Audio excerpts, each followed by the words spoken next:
In today's video, I am going to teach you how to add San Francisco Pro fonts on Figma using Windows OS.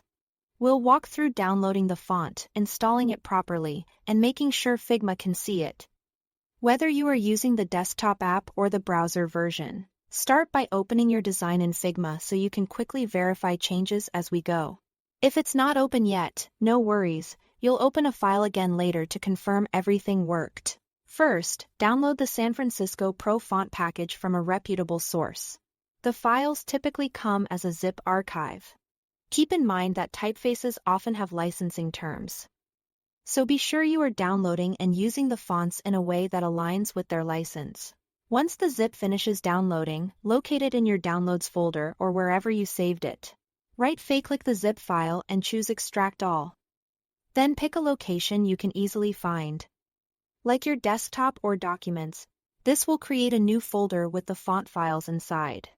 Open the extracted folder and look for the actual font files, which will have .ttf or .otf extensions.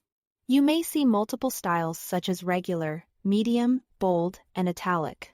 Select all of these font files at once, right-click, and choose Install if you only need the fonts for your current Windows profile. If you want every user on this computer to have access, choose Install for all users. Installing for all users may require administrator permission.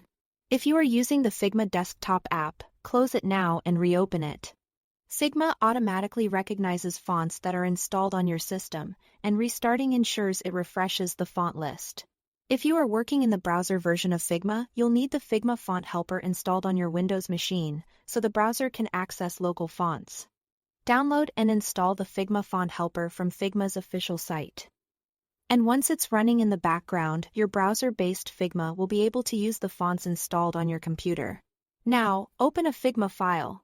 Select any text layer, then open the font dropdown from the text panel. In the search bar, type SF Pro. You should see the San Francisco Pro family appear, along with its various styles and weights. Choose the style you need and apply it to your text. If everything looks correct and the text renders without any missing font warnings, you are all set. That's it. Thanks for watching.